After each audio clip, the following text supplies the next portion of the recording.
Welcome to Dreamforce. Welcome to this session on developing offline mobile apps with the Mobile SDK. We'll be talking about using Salesforce SmartSync and SmartStore, two technologies that are a part of the Mobile SDK.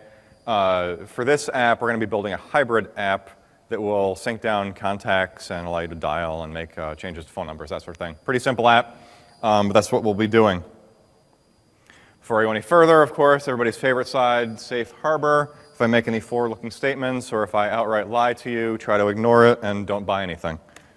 I mean, buy things, but not the lies.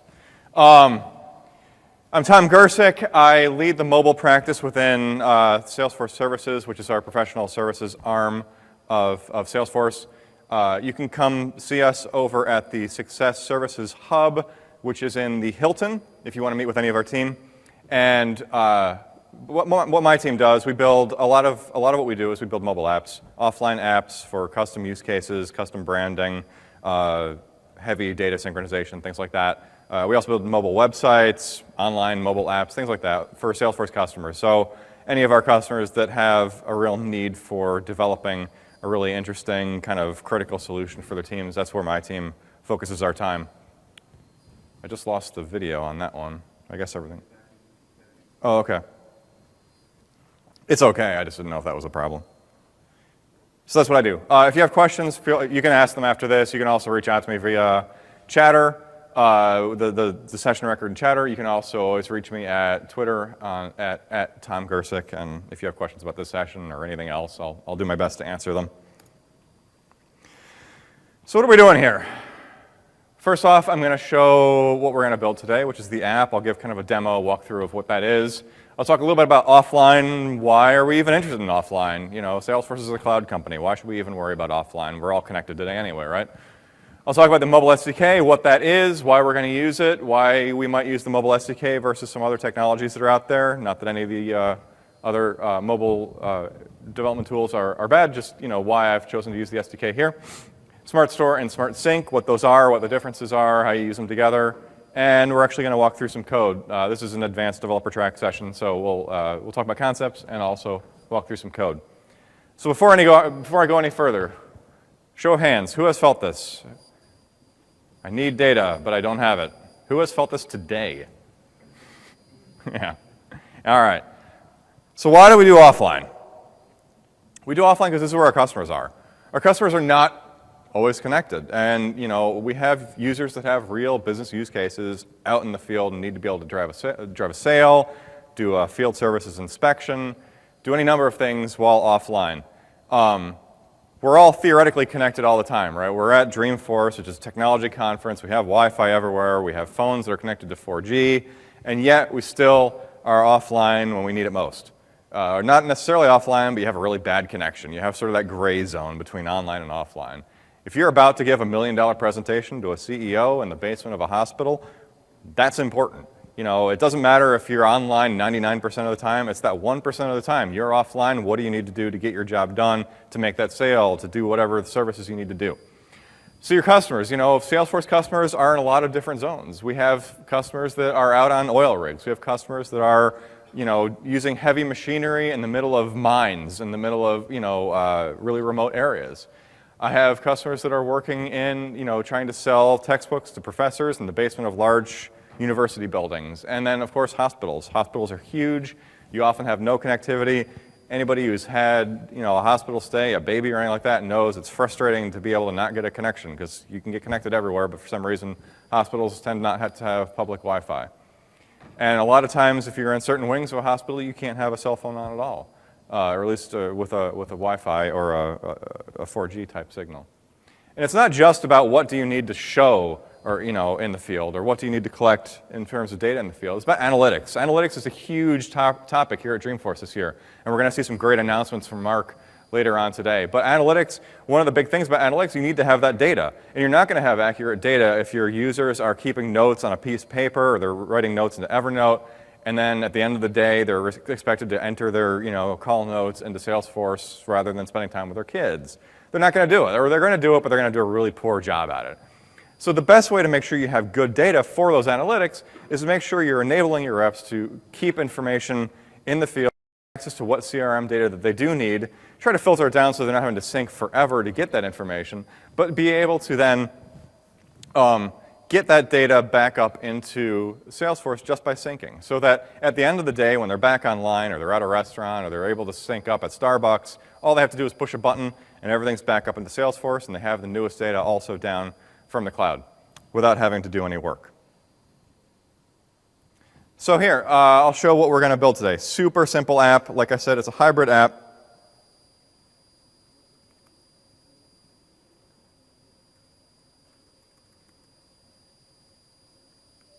I'll do the ultimate risky thing and compile on stage. Should work, maybe. Oh my God. Wow. I shouldn't joke.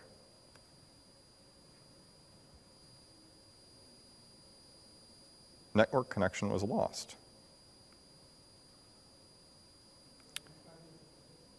Let me reset this.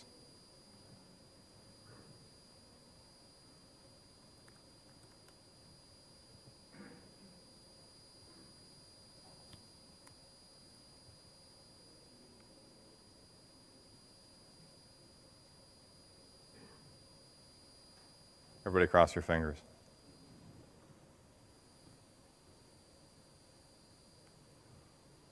All right. This is the OAuth screen. OAuth is a technology for developing third-party apps that can log into service providers like Salesforce, like Facebook, like Twitter. It's a very secure way of, rather than entering your credentials into the app itself, this is actually hosting a web page that allows me to enter in my credentials. It's one of the benefits of the mobile SDK. I didn't have to do anything to get this. All I had to do was create a new SDK app, and automatically I have this login screen. So let me log in. I'll just hide that so it's not on YouTube later.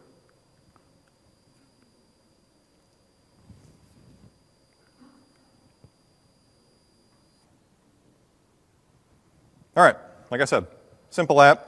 I can scroll through my contacts. None of these are real contacts. Those phone numbers are just the demo contacts when you create a new Salesforce org. The idea here is you have offline, if you don't have a data connection, you might still have a phone signal, so you can click on the phone number and make a call. I don't know what happens if you try to call using the simulator, but I'm not going to try it here. And if I'm meeting with somebody and I want to change their phone number, I can do that too. So pretty simple offline use case.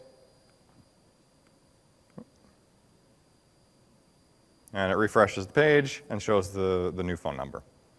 Another aspect of this app, and you can actually download this yourself if you want. The source is on GitHub, github.com/tomgersick/dialer.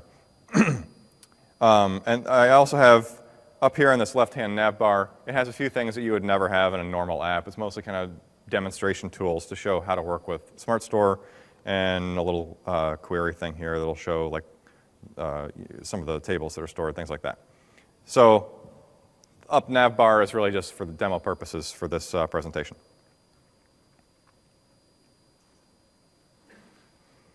And the other thing, before I get into the code, I want to talk about the technology I use to develop the app, or at least the front end of the app, which is Google Polymer. And I decided to use Polymer because it's new and interesting. What Polymer is, it implements a polyfill. A polyfill is basically an idea of saying this is a feature of the HTML5 spec put out by the W3C that will be ultimately implemented in all browsers, but it's not in some yet. And the particular feature that we're talking about here is called custom web components. And custom web components, we're all familiar with HTML. You have the body tag, the div tags, A tags, all different standard tags that are part of HTML. We've been using them for the last 20 years, right? Custom web components enable you to develop your own new tags. So you can have my element, and this element, whatever you tell the app that you want this element to do, it can do it. So it really componentizes web development. Google Polymer is important to this because it's implemented, as you can see up in the top right there. It's kind of hard to see. It's implemented in Chrome. It's not implemented in Safari. It's not implemented in iOS version of Safari. But Polymer implements those same the same custom web components via JavaScript in browsers that don't support it yet. So it enables you to use this new technology that's coming and is already implemented in Chrome but kind of get ahead of the game and use it using JavaScript in the same respect. And I'll kind of demo what that means. And you can find this. This is just a quick demo here, also at github.com/TomGersick/Polymer-Hello World. It is pretty much what you'd expect of a Hello World app. It shows a button, and it shows Hello World.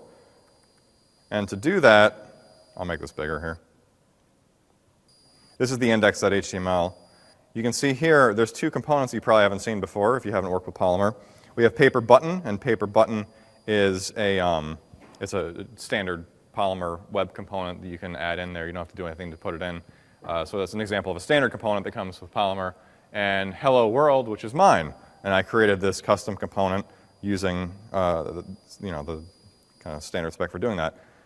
So to show how that works, I have this hello world.html, and this is what's actually being included through that web component. I've defined it here with a name of hello world. So this is the name of the tag that's used elsewhere throughout the app.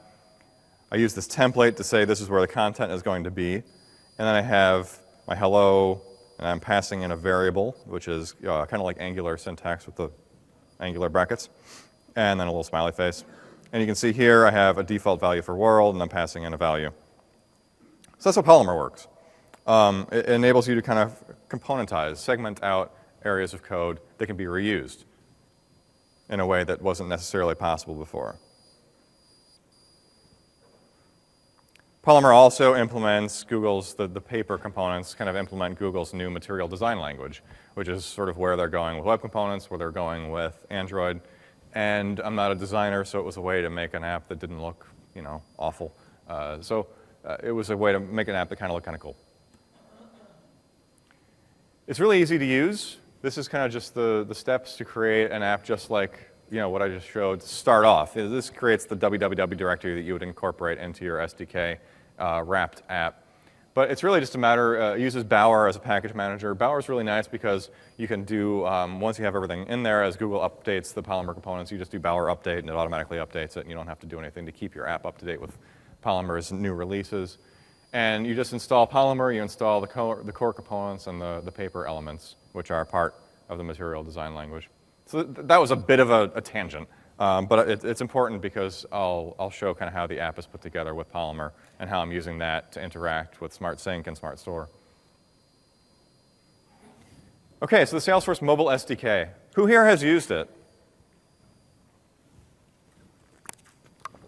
Great. The mobile SDK, one of the best things I think about it is that it's open source. The real value, I think, of Salesforce and developing apps for Salesforce comes from the back end. It's where your customer data is. It's where the APIs are automatically generated as soon as you create any object. The APIs for the metadata, the APIs for the data are all there already. The SDK is really kind of a way to get access to that. So rather than having to interact directly with the REST APIs from Salesforce, rather than having to write your own OAuth code or find a library to do it, or rather than having to write your own database, secure database connection layer, it gives you all that right out of the box. So you have a secure store to store data in. You have that with at least the hybrid app right now, or the hybrid SDK right now. You have the synchronization technology to kind of automatically sync some data down and store into that secure store. So it's a great way to start a mobile app. Obviously, building a mobile app still does take, UI design, UX design, development of the features that you want to put out there, but you don't have to worry about creating all of the infrastructure of developing an app for Salesforce. And it's open source, which is great because if you find a bug, you can fix it. If it's the 11th hour before a demo or something like that, you're not stuck having to wait for somebody at Salesforce to fix it, although you can file bug reports. You can fix it yourself if you have to. Or you can contribute. You can, using GitHub, make changes and push up changes. And then, one thing to consider, obviously, when you're creating a mobile app is whether or not you should do a native app, a hybrid app.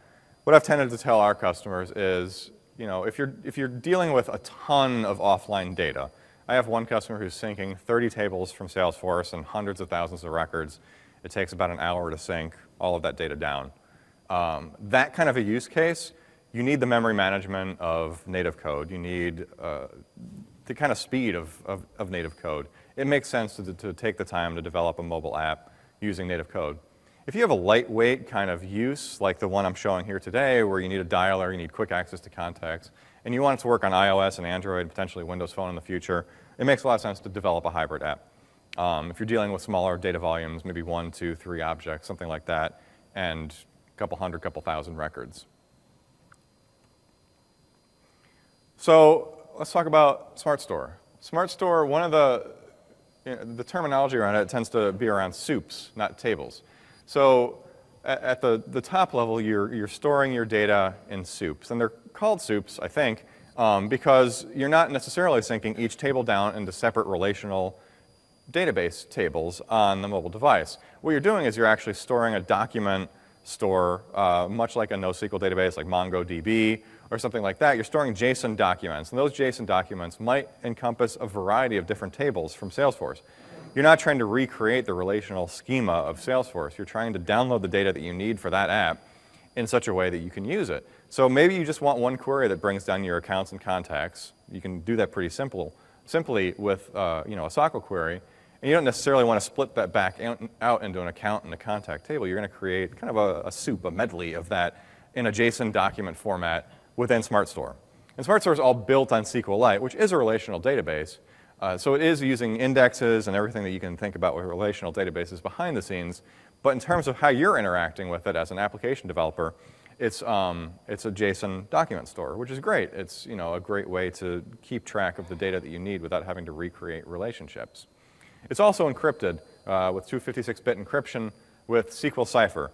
You also have the hardware encryption that's built into the device, but with SmartStore, it's doubly encrypted then with its own encryption store, which is great, especially if you're developing something for the App Store and you want to make sure that data is both encrypted at rest on the device, and then also, obviously, it will be encrypted in motion because the APIs enforce HTTPS, SSL, TLS encryption with Salesforce.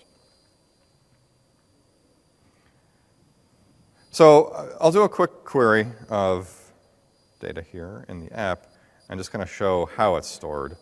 One of the great things about the SDK is it gives you this little launch inspector thing. I'm not sure if this is documented. I just sort of found it. It might be documented. But you can do some queries of data within your app without having to bounce out to a database browser or anything like that. So one of the things you can do now that I've synced up here, I can show how many soups I have. I have one soup. It's called contacts, and I have 17 records in that. And if I wanted to query that data, what I'm using here is actually, it's called SmartSQL, and I can do select star from contacts. And I can start to see some of the data that's here. And the way this is set up, it'll create a column for each index. So when I create the records, I actually specify what indexes I want for searching, searching performance, for inserts and updates. You want to create a separate column, and then it's indexed for that. But then the rest of the data, like I said, is all stored as a JSON document. So I can click on the JSON kind of document soup column there, and you can see this is all JSON formatted. It's not the prettiest thing in the world right here, but you can get an idea. This is JSON format. So you're not losing any data. And that's actually important because the REST APIs by default are giving you data in JSON format. And you can kind of see that if you go to Workbench.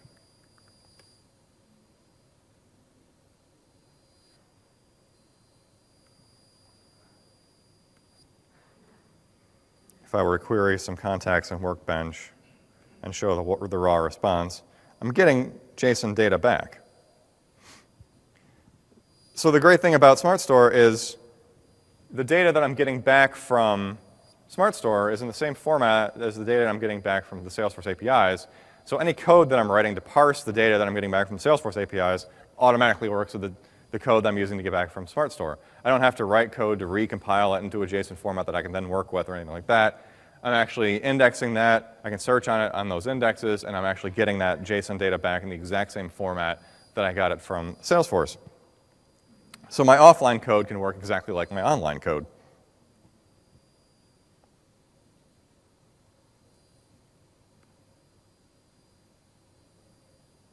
All right. So some of the things you can do with your soup. This is where I'll walk through a little bit of code. You can register it. You can query it. all the things you'd expect to be able to do with a database, right? So registering a soup is basically doing a create. And let me show just in some of this demo code here. I'll make this bigger in just 1 second. Let me find the file.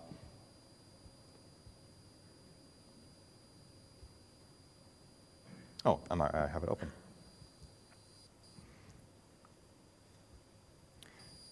All right. So this is basically the register soup function. I'm passing in an index spec. And an index spec is basically saying I want to index ID, I want to index name. And I'm going to treat both of these as strings, because neither one is numerical. And then I'm going to call this SmartStore function register soup. I'm going to call it demo. You would never do this in a real app, but this is just, to kind of show that a demo soup has been created, and then we can show that it exists. So let's go back to the app. I'll just click register, demo register. That's just going to run that function. And then if I go back to the inspector, you can see I have this demo. It has nothing in it yet. I'll make that a little bigger. So nothing in it yet. Those are the two soups. I still have my contact soup, and now I have a demo soup. So I could use something like this to create a settings soup that I don't necessarily need in Salesforce. I just want to have an offline soup store, something like that. And then to create records, I have this create record method. I'm going to create a JSON array with 2 records. This one's my dummy record and then another record. I'm going to call this SmartStore function called upsert soup entries with external ID. And I'm going to insert it into that demo table again. So if I do that,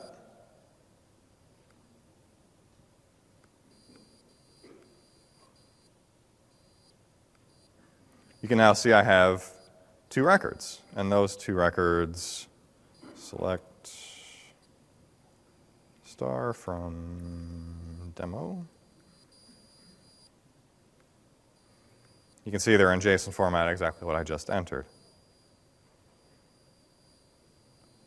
And of course, I can query, too. And when I query, we'll get back. This is actually just dumping it into Xcode, but you can see I'm getting back JSON data here if I copy it out.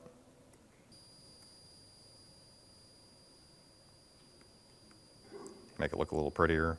Whoops. Or not.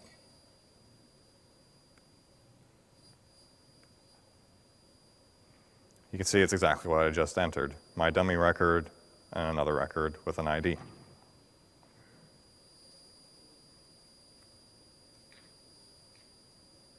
And there's a bunch of different types of queries. I'm not going to run each one. But that was a query all, which basically just says, I want all of the data in this table.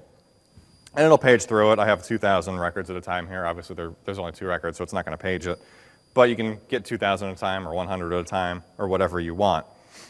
You can also do a query exact, which is basically just saying, I want this exact record back by ID. I'm going to search by a specific ID. You can do query like, which is, just like doing a SQL like query with a little percent signs on either side. And then there's another way to do a query, which is basically a little bit more complex, but it allows you to do more like a SQL query. So it's called SmartSQL, and it's using the same format as what I've been entering up here. That was also SmartSQL, but it enables you to do a specific query across multiple soups even, and then what I can actually do then is only get back the data that I want, so the one column that I want, rather than getting a whole JSON document back. If I just need the name, I can query for the name and get that back and then display it. So a little bit easier than to parse through if you need to. And then we could query the context that we have there already. And that's the last demo I'll do of just that. And this is basically just showing all of that contact data.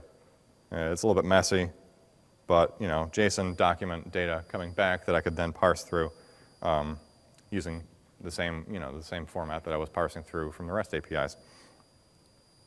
So that's how SmartStore works.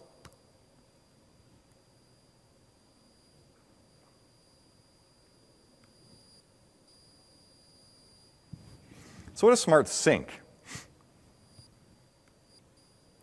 Has anybody used it? No, great. So SmartSync actually can either use SmartStore or not. You don't even have to use a database technology if you don't want. SmartSync, has anybody used Backbone? Backbone.js? Cool. Backbone.js is a MV star framework. It provides a model, a view, and a router, which is basically a way of creating a single-page web app. Doesn't really have a controller, so it's not called MVC if you're more familiar with MVC. But Backbone, it basically gives you models and model collections. And models are the data, how you're storing data in structured form. And then the model collections is basically an array of models. What SmartSync does is it extends the models and extends the model collections into S-object and S-object collections so that you can automatically get data populated into those models, and if you change the model, it'll automatically be pushed back to Salesforce or to SmartStore and then back to Salesforce when you're back online. So it handles a lot of that communication between Salesforce and the Backbone model, and also the communication between the Backbone model and SmartStore. You don't need to use SmartStore, though. You can actually use it just for the web app if you want to have Backbone models being auto-populated without having a database technology at all. You could also write your own database technology, but it's easier to use SmartStore if you have it available on an offline app. Let me back up this.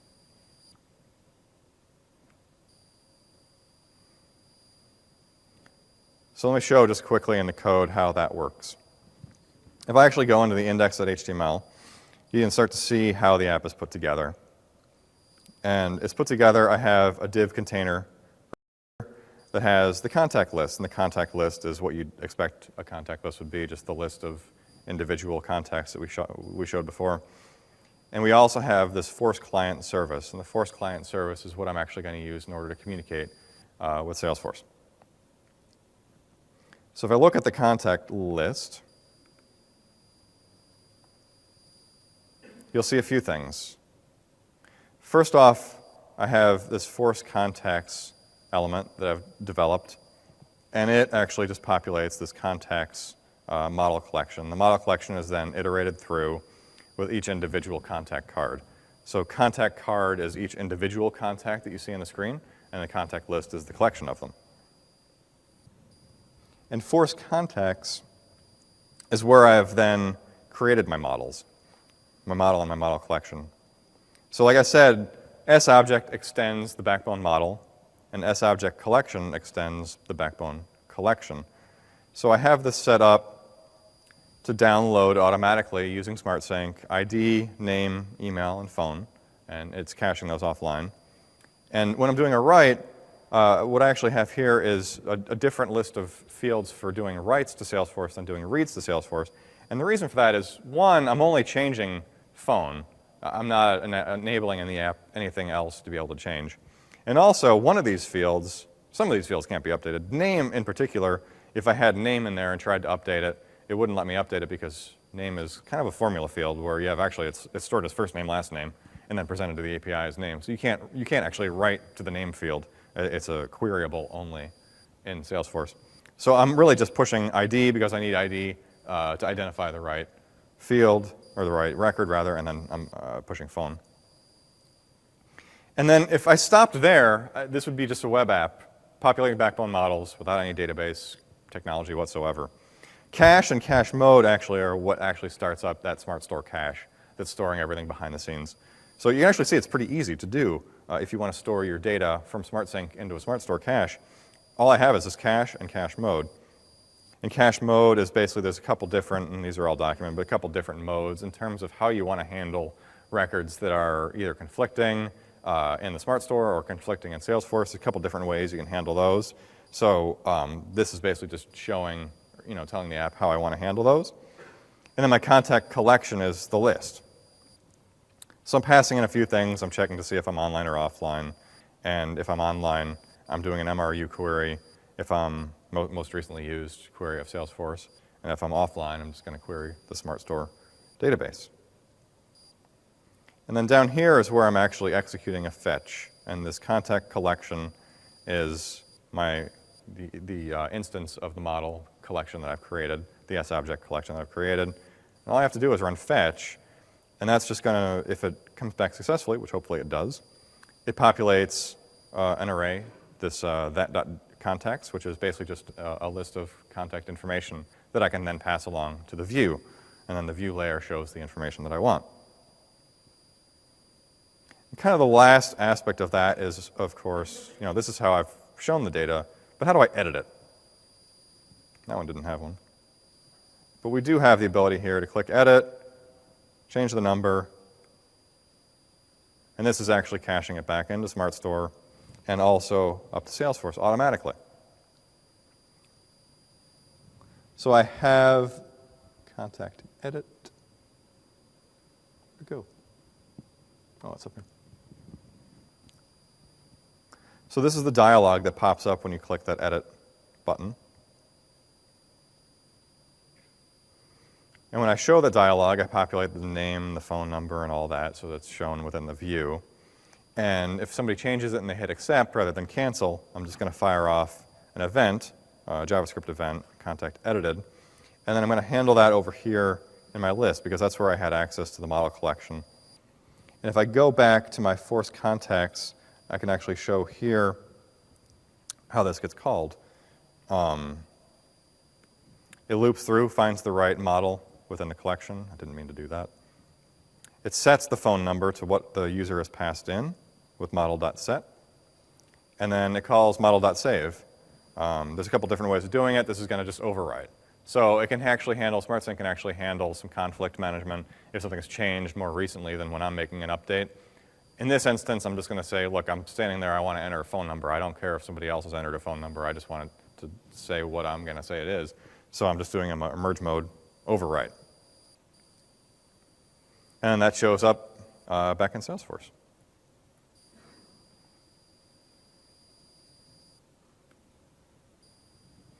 So just briefly, before I finish up here and take some questions, some of the things you should think about in terms of developing offline apps. One of the things we've learned is that users don't necessarily want to have to worry about whether they're online or offline. We try to make apps work the same, whether they're online or offline, to kind of abstract that away from the user. They need to get the job done. They need to be able to show a presentation. They need to be able to enter data, something like that. They don't need to worry about whether or not they're online or offline. We try to cache information and then push it back up when a connection is available. One of the other things that we've found is that, especially if you're dealing with files, content, large data items that might take a while to download, you probably don't want to just download those automatically. It can be easy to think about and say, oh yeah, when new content's available, let's just query it and get a push notification or something and pull it down. If you're doing a sales presentation, you're about to sit down, you're about to show it, and all of a sudden a little dialog pops up and says, hey, we're going to sync down this 30 megabyte file. Oh, and by the way, you're on LTE, so it's going to take forever. That can be a bad thing. So what we've tried to do in terms of patterns for making offline apps successful is to show a notification that something new is available, but typically allow the user to download data when they're ready to, when they're prepared. Offline data we usually push up automatically, because a lot of times it's small enough that it's not a big deal. So that was offline apps. Thank you.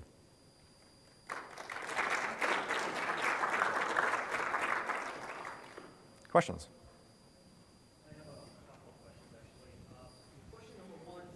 How do you guys detect if the device is online or offline? I mean, you could be connected to Wi-Fi, but could not have internet connectivity, or the connection might be not stable. How do you detect that? No, that's a really good question. The way I've typically dealt with it is to always use the offline store. Once you sync all the data down, you may as well use it, because the app's going to be more responsive, and then you don't really have to worry about that kind of gray zone of bad connections.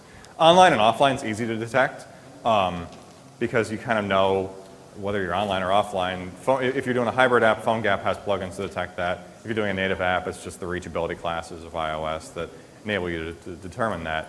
It's the gray area of bad connections. So typically we do try to use that offline store whenever possible, so that you don't have to worry about it. Okay. And my second question is, how do you sync the data up to the server? Do you use background processes for that? Or, do you have to be actually in the app for the sync to work? Like, with the hybrid apps, the JavaScript only runs technically when you're in the app, right? Yeah. For hybrid app, if you're only using JavaScript, you're probably going to be limited to while the app is running. If you're building a native app, with iOS 7, there's more provisions for background processing than there were prior to iOS 7. It still chunks it up. It's going to sync a lot faster with the app open, but it is possible to start a process and keep it continuing in the background when the device isn't being used. It actually starts and stops, which sometimes isn't the best thing for a sync because, especially with Salesforce, you're probably making multiple queries, so the starting and stopping can play some havoc, but it is definitely possible with native code. But does the platform take care of this, or do I have to take care of this as a developer? You have to take care of it with iOS. Okay. Yeah. With Android, it's a little bit easier because Android has the ability to run a service. All right. And the last question is, you mentioned that the database, the local data store, is encrypted. How do you manage the encryption keys when what is used as an encryption key? And where do you store A good it? question. If you don't have a PIN lock code, it's for the app, it defaults to some string from the device, something like that. The better way to do it, with connected apps, you can turn on PIN locking, and then you have both the device PIN, obviously that's used to encrypt the device itself, and when you go into the app itself, it'll ask you for a PIN code. And you can configure within connected apps the length of that PIN code and some other rules around the PIN code, and then that PIN code, in addition to some device criteria, is used as the encryption key. That way you're not storing the key under the doormat. Yeah. Okay, thank you. All right, sure, thanks. Any other questions? I already work on a mobile app using HTML5 standard storage, but we had the trouble with the limit size on iOS. That is on Safari is 50 megs. So you're trying to store in, do you rely on that, or do you work around to allow more space? Yeah, so if you're developing a wrapped app, you don't have that limitation. You can store as much data as you want. So you're talking about Web SQL or IndexedDB. Yep. Yeah, so those have that limitation on the amount of data you can store offline. If you're developing a wrapped native container app using SmartStore, it's actually not using Web SQL or IndexedDB. It's using the native SQLite libraries of the device itself. So much like any other native app, it's unlimited up to the storage size of the device. Perfect. Thank you. Sure.